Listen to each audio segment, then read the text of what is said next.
तो इडली की तस्तरी में अभी तक तूफान तो नहीं आया, लेकिन उसकी पूरी संभावना से इनकार नहीं किया जा सकता। कर्नाटक में कांग्रेस पार्टी सिद्धरमैया को मुख्यमंत्री का चेहरा पेश करेगी या डीके शिव कुमार को चेहरा पेश करेगी। अगर कांग्रेस इतनी वेल प्रिपेयर्ड होती, कांग्रेस इतनी अनुशासित पार्टी होती, तो कांग्रेस में कोई संकट ही नहीं होता।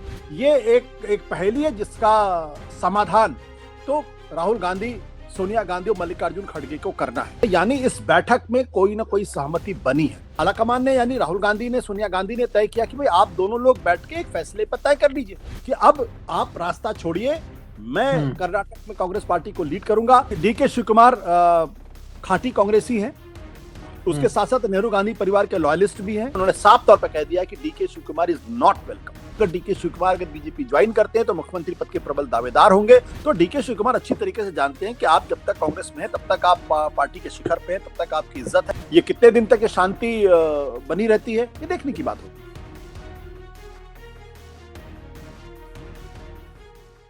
कर्नाटक में नाश्ते पर मुस्कान, लेकिन डिनर में सियासत। क्या यह सुलह है या तूफान से पहले की खामोश तैयारी है? कर्नाटक की राजनीति में सबसे बड़ा पावर गेम चल रहा है। एक तरफ सिद्धरमैया जो कहते हैं कि वो पूरा 5 साल का कार्यकाल पूरा करेंगे, तो दूसरी तरफ डीके शिव कुमार जो 2.5 साल बाद कुर्सी बदलने की मांग पर अडिग हैं। लेकिन इसी तनाव के बीच हाईकमान के इशारे पर दोनों नेता नाश्ते की मेज पर इडली खाते हुए साथ में दिखाई दिए और कहते हैं कोई मतभेद है ही नहीं, ना कभी था। और उधर शिव कुमार गुट डिनर मीटिंग कर अपनी ताकत भी दिखाता है नाश्ते से पहले। यानी ऊपर से सुलह, अंदर से सियासी खिंचाव भी। और बीच में परेशान है कांग्रेस आला कमान, जो कई विकल्पों पर विचार कर रहा है। ऐसी रिपोर्ट्स भी आ रही हैं कि क्या सिद्धरमैया मार्च 2026 तक रखे जाएं, क्या तुरंत सीएम बदल दिया जाए, या फिर राजस्थान जैसा संकट लौटेगा क्या? आज हम जानेंगे इस नाश्ता डिनर राजनीति में असली फायदा किसका है, हाईकमान किस विकल्प की ओर झुक रहा है, क्या कांग्रेस कर्नाटक भी खो देगी, क्योंकि बीजेपी की नजरें भी इस विवाद पर टिकी हुई हैं। तो क्या यह सीज फायर सिर्फ दिखावा है? तो चलिए शुरू करते हैं और कर्नाटक की कुर्सी के इस असली युद्ध की परतें खोलते हैं। नमस्कार, मैं हूं अंकुर, आप देख रहे हैं सत्येंद्र का खास शो आशुतोष की पैनी नजर, जहां आशुतोष जी खबर की खबर लेकर असली खबर बताते हैं। अब डीके शिव कुमार और सिद्धरमैया की खबर आशुतोष सर से जानते हैं। सर, क्या नाश्ता तो हो गया सर, अब लंच करने भी जाएंगे उधर फिर? वो कहते हैं ना कि चाय की प्याली में तूफान। तो हम ये कह सकते हैं कि इडली की तस्तरी में तूफान। तो इडली की तस्तरी में अभी तक तूफान तो नहीं आया, लेकिन उसकी पूरी संभावना से इनकार नहीं किया जा सकता, क्योंकि एक सबसे महत्वपूर्ण बयान जो डीके शिव कुमार ने दिया है, उसमें उन्होंने कहा है कि the party workers may be eager but I am in no hurry, the party will take all the decisions. यानी जो पार्टी के कार्यकर्ता हैं वो बहुत बेसब्र है। किस बात के लिए बेसब्र है? कि मुझे मुख्यमंत्री बनाया। ये बात उन्होंने कही नहीं, कह रहे हैं कि but I am in no hurry, मैं किसी जल्दबाजी में नहीं हूं। तो एक जो इंपॉर्टेंट स्टेटमेंट है वो ये है कि पार्टी के जो कार्यकर्ता हैं वो बहुत बेसब्र हैं, लेकिन मैं बेसब्र नहीं हूं और पार्टी इस मसले पे फैसला करेगी। दूसरा जो इंपॉर्टेंट स्टेटमेंट है वो ये है, जब पूछा गया कि भाई आप क्यों मिलने गए थे, तो उन्होंने जवाब दिया, हम लोगों ने अपनी मीटिंग में 2028 का जो विधानसभा चुनाव है उसका कैसे सामना किया जाए उस पर चर्चा करने के लिए हम गए थे। अब अभी तो 2025 भी पूरा नहीं हुआ, बीच में 26 और 27 है, तो आप 2028 यानी 2.5 साल बाद की रणनीति पे चर्चा करने के लिए गए हैं। तो 2.5 साल बाद की रणनीति पे चर्चा क्या होगी? इस दौरान तो बहुत सारा पानी बह सकता है। यानी 2028 की चर्चा का अर्थ यह है कि उस वक्त कर्नाटक में कांग्रेस पार्टी सिद्धरमैया को मुख्यमंत्री का चेहरा पेश करेगी या डीके शिव कुमार को चेहरा पेश करेगी। इसका मैं सिर्फ एक यही अर्थ निकालता हूं। आपको लगता है ये बातचीत हुई होगी कि किसको मुख्यमंत्री बनाया जाए हम में से? नहीं, मैं तो वो स्टेटमेंट की बात कर रहा हूं जो दरअसल दिया गया है। We discussed our strategy for the 2028 assembly election, how to deal with the position. They may try to raise many issues, we are prepared to respond. मतलब आज आप 2028 की चुनावी रणनीति पे चर्चा करने के लिए गए। 2.5 साल पहले अगर कांग्रेस इतनी वेल प्रिपेयर्ड होती, कांग्रेस इतनी अनुशासित पार्टी होती, तो कांग्रेस में कोई संकट ही नहीं होता। तो ये संकट क्यों था? ये संकट सिर्फ इसलिए था क्योंकि डीके शिव कुमार का ये मानना है और उनके कार्यकर्ताओं, उनके समर्थकों का ये मानना है कि दरअसल 2.5 साल हो चुके हैं, अब सिद्धरमैया को अपनी कुर्सी डीके शिव कुमार को दे देनी चाहिए। डीके शिव कुमार की जो कार्यकर्ता है उनको मुख्यमंत्री के तौर पर देखना चाहते हैं और दरअसल डीके शिव कुमार खुद को मुख्यमंत्री के तौर पर देखना चाहते हैं, लेकिन सिद्धरमैया का मानना है कि अभी कुर्सी खाली नहीं है और उस पर वो मजबूती के साथ बैठे हुए हैं। तो प्रश्न ये उठता है कि आप 2028 की असेंबली रणनीति पे चर्चा क्यों करने गए? बहुत स्पष्ट है, इसमें किसी तरीके की कोई कंफ्यूजन वाली स्थिति नहीं है। तब तक सिद्धरमैया 80 पार कर चुके होंगे, तब 2028 के विधानसभा के चुनाव आएंगे और वो अपना दावा पेश करने गए कि देखिए 2028 का मुख्यमंत्री का चेहरा तो मैं हूं। अब ये 2028 का मुख्यमंत्री का चेहरा वो 6 महीने पहले बनते हैं, 1 साल पहले बनते हैं, 2 साल पहले बनते हैं। ये एक पहेली है जिसका समाधान तो राहुल गांधी, सोनिया गांधी और मल्लिकार्जुन खड़गे को करना है। तो दोनों बयान बहुत स्पष्ट है। इसके साथ साथ उन्होंने ये भी कहा है कि जो विपक्ष है यानी भारतीय जनता पार्टी और जेडीएस वो नो कॉन्फिडेंस लेकर आ रही है। बोले उससे कोई चिंता करने की बात नहीं। इसका मतलब यह है कि कहीं ना कहीं कोई ना कोई समझौता इनके बीच में हुआ है, कोई ना कोई सहमति इनके बीच में बनी है। इसीलिए उन्होंने कहा है कि हमारे पास तो 140 विधायक हैं, भारतीय जनता पार्टी के पास 60 विधायक हैं, जनता दल सेकुलर के पास 18 विधायक हैं। विपक्ष चाहे तो जो भी नो कॉन्फिडेंस मोशन लेकर आना चाहे आए, हमें उसकी चिंता नहीं है, यानी हम आसानी से नो कॉन्फिडेंस मोशन को पार कर जाएंगे। ये जो 3 चीजें हैं ये मुझे लगता महत्वपूर्ण है, यानी इस बैठक में कोई ना कोई सहमति बनी है। महत्वपूर्ण सवाल क्या है कि दरअसल जनता दल शिव कुमार ने उनको लंच पे बुलाया था, तो सिद्धरमैया ने कहा कि आप लंच पे क्यों बुलाते, आप खुद मेरे घर आइए। सिद्धरमैया ने बहुत स्मार्ट दिखाया कि देखिए एक तो डीके शिव कुमार मेरे घर आ रहे हैं, हम उनको होस्ट कर रहे हैं, यानी देखिए मेरा दिल कितना बड़ा है। और फिर उन्होंने कहा आपके घर हम आ जाएंगे कभी भी लंच करने के लिए। तो एक तरीके से कह सकते हैं कि चाय की प्याली में तूफान तो नहीं आया, लेकिन इडली की तस्तरी में तूफान कब आएगा अभी कहना मुश्किल है। इसको मैं ये कह सकता हूं कि तूफान के पहले की शांति है। अगर वाकई में सिद्धरमैया इस बात के लिए तैयार हो गए हैं कि 2028 में वो मुख्यमंत्री पद के लिए अपनी कोई दावेदारी नहीं करेंगे, वो मुख्यमंत्री का चेहरा नहीं होंगे, वो तब तक 2 टर्म मुख्यमंत्री रह चुके होंगे, कर्नाटक के इतिहास में लॉन्गेस्ट सर्विंग चीफ मिनिस्टर होंगे वो, क्योंकि उसके पहले का जो रिकॉर्ड है वो देवराज अरस का है जो 7 साल 249 दिनों का था। तो वो इस लिहाज से वो इतिहास में उनका नाम दर्ज हो जाएगा। लेकिन अगर इस बीच में कहीं कोई खोचड़ होगा, कहीं किसी को कोई ब्रीच ऑफ ट्रस्ट होगा, तो फिर ये शांति जो है वो बहुत रहस्यमय भी हो सकती है, अशांति लाएगी। आशुतोष सर, तो ये तो बात हुई थी कि 2.5 साल बाद कार्यकाल चेंज होगा, आप 2.5 साल के हैं, अब हम 2.5 साल के रहेंगे, ऐसी डील की बात होती है। तो अभी अगर उन्होंने फैसला कर भी लिया नाश्ते पर कि ये 2028 में मान लीजिए हम हैं, तो फिर पलट सकते हैं, वो तो राजस्थान वाला खेल हो जाएगा, फिर मानेंगे ही नहीं। नहीं देखिए अभी मेरा यह कहना है कि जो डील हुई है इनके बीच में, डील तो हुई है, अब ये डील को ऑनर कैसे करते हैं।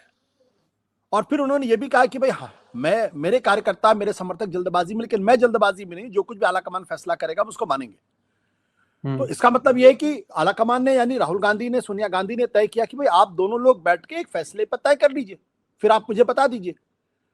और बताने का मतलब सिर्फ इतना सा होगा कि उनको इन्फॉर्म किया जाएगा कि ये स्थिति ऐसी पैदा हुई है। लेकिन हो सकता है सिद्धरमैया बहुत ही चालाक नेता है, आज वो किसी डील पे सहमत हो जाए, कल किसी डील पे सहमत ना हो। यह भी हो सकता है कि डीके शिव कुमार पर उनके समर्थक लगातार दबाव बनाए कि भाई 2.5 साल की गारंटी क्या है, जब 2.5 साल पहले जो प्रॉमिस किया गया वो तो आपको अभी दिया नहीं जा रहा है। तो और तीसरी बात यह हो सकती है डीके शिव कुमार कुछ दिनों के बाद अचानक उनको लगे अरे ये तो उनके साथ गड़बड़ हो रहा, या उनका मन विचलित हो जाए। तो राजनीति में कभी भी कुछ भी हो सकता है। मेरा स्पष्ट तौर पर मानना होता है कि राजनीति में जो नेता ऑन रिकॉर्ड, उनके बीच जो ऑफ द रिकॉर्ड बातचीत होती है वो ज्यादा महत्वपूर्ण होती है। मैं आपको एक किस्सा बताता हूं, बहुत पहले की बात है, ये करीब 1997-98 की बात है, तब मैं जो मैं आज तक में था। तो उस वक्त क्या हुआ था कि कल्याण सिंह को बदले जाने की खबर आ रही थी। तो भारतीय जनता पार्टी के प्रवक्ताओं से टीवी कैमरे पर पूछा गया कि क्या कल्याण सिंह को बदला जाएगा। उन्होंने बहुत मजबूती के साथ कहा बिल्कुल कल्याण सिंह को नहीं बदला जाएगा, कल्याण सिंह मुख्यमंत्री बने रहेंगे। लेकिन मेरा सिक्स सेंस ये कह रहा था कुछ ना कुछ गड़बड़ है और कल्याण सिंह को बदला जाएगा, क्योंकि इस तरीके की सूचना, इस तरीके की खबरें आ रही, तो राजनीति भी उसी दिशा में जाती हुई दिखाई पड़ रही थी। तो देर रात को हेडलाइन बनी, बीजेपी है, जिसे कहते हैं ना कि बीजेपी की उत्तर प्रदेश के अंदर कल्याण सिंह को हटाने की कोई योजना नहीं। और अगले दिन सुबह 8-9 बजते बजते स्पष्ट हो गया कि कल्याण सिंह को हटाया जा रहा है, उनकी जगह रामप्रकाश गुप्ता को मुख्यमंत्री बनाया जा रहा। तो राजनीति में ऑन रिकॉर्ड क्या कहा जाता है उसका ज्यादा मतलब नहीं होता, ऑफ द रिकॉर्ड क्या बातचीत हुई है, उनके बीच में क्या सहमति बनी है, इसकी जानकारी ना आपको मिल पाएगी ना इसकी जानकारी हमें मिल पाएगी। सूत्रों के हवाले से कुछ ना कुछ कही जाएगी, लेकिन जो बयानबाजी कर रहे हैं, जो बयान हमारे सामने है, उससे स्पष्ट है कि 2028 की तैयारी आज से क्यों कर रहे हैं। इसका मतलब सौदा 2028 के लिए हो रहा कि अब आप रास्ता छोड़िए, मैं कर्नाटक में कांग्रेस पार्टी को लीड करूंगा, मैं मुख्यमंत्री का उम्मीदवार हूंगा, अगर आप इसमें तैयार है तो बता दीजिए। अब ये जो 28 के लिए मुख्यमंत्री की जो दावेदारी है वो ये भी हो सकता है कि कुछ 6 महीने के बाद, 7 महीने के बाद, 8 महीने के बाद तय हुआ कि ठीक 8 महीने के बाद आप ग्रेसफुली हट जाइए।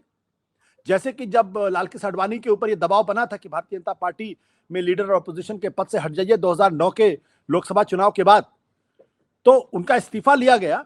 लेकिन यह हुआ कि 6 महीने का ग्रेस पीरियड उनको दिया गया कि आप दिसंबर के महीने में आप ग्रेसफुली हट जाइए, ताकि कोई ये ना कहे कि आपको बेइज्जत करके या आपको इंसल्ट करके हटाया गया। एक फेस सेविंग फॉर्मूला उनको दिया गया, एक एग्जिट रूट उनको दिया गया। तो राजनीति में यही सब सारी चीजें होती है। अगर आज दबाव बने और दबाव बन के अगर सिद्धरमैया को हटा दिया जाए, उनके जगह डीके शिव कुमार को मुख्यमंत्री बना दिया जाए, तो संदेश क्या जाएगा? संदेश ये जाएगा कि 10 विधायक इकट्ठा बयानबाजी करो और उसके बाद मुख्यमंत्री को बदल दो या किसी नेता को हटा दो। तो आलाकमान ये भी नहीं चाहता कि दबाव के अंतर्गत किसी तरीके की कोई जो है उन्होंने कोई पहल की है। आज तो सर एक सवाल तो और है, लेकिन उससे पहले एक सवाल, लगातार ये खबरें चल रही हैं, लोग चला रहे हैं, लोग बातचीत कर रहे हैं, और बाद में हो सकता है निष्कर्ष उनका दूसरा निकलता हो। कहते हैं क्या शिव कुमार पार्टी तोड़ सकते हैं? हो सकता है अलग पार्टी बना लें, बीजेपी में जाने की बात भी नहीं कर रहे हैं, और ये भी कहना हो सकता है बीजेपी में भी चलाएं। फिर कहते हैं बीजेपी में तो नहीं जाएंगे, अगर उनका ऐसा हुआ, ज्यादा आत्मसम्मान पे चोट लगी और डील पूरी नहीं करी गई, तो पार्टी तोड़ सकते हैं, नया घर बनाएंगे। देखिए, डीके शिव कुमार खांटी कांग्रेसी हैं, उसके साथ साथ नेहरू गांधी परिवार के लॉयलिस्ट भी हैं, और जो संकट में थे तो कांग्रेस पार्टी उनके साथ मजबूती के साथ खड़ी थी। दूसरी बात क्या है कि Bharatiya Janata party state unit क्या उनको एक्सेप्ट करेगी? कर्नाटक राजस्थान नहीं है, कर्नाटक हिमाचल प्रदेश नहीं है, कर्नाटक जो है वो गुजरात नहीं है। क्या आप रातों रात बदलाव कर देंगे और लोग एक्सेप्ट कर लेंगे?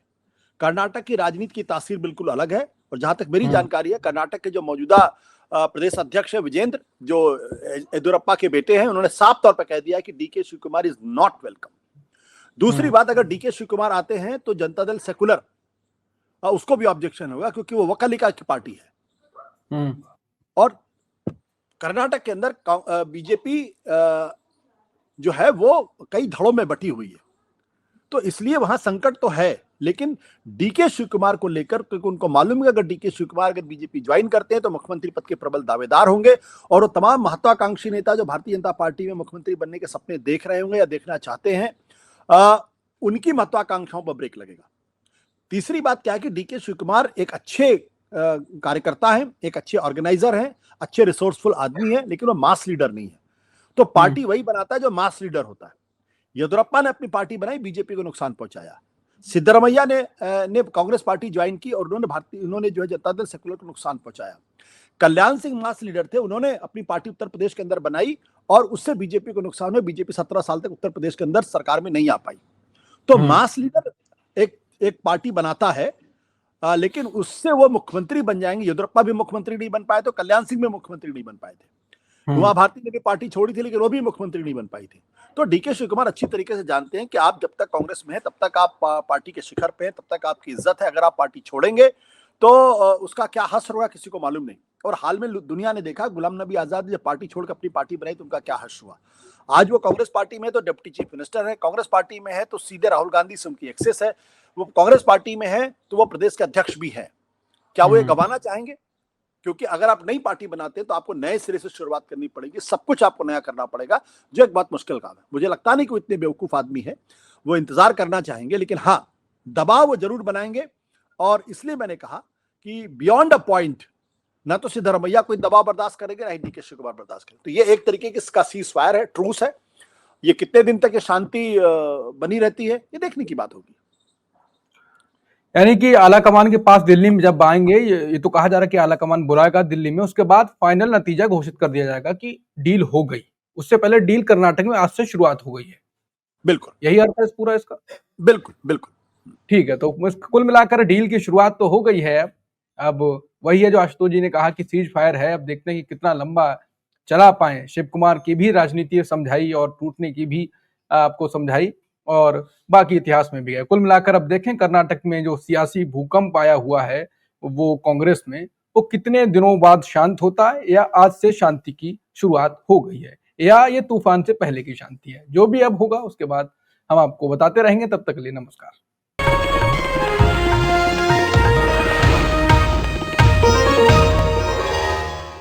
Copyright disclaimer under Section 107 of the Copyright Act 1976. Allowance is made for fair use for purposes such as criticism, comment, news reporting, scholarship, and research.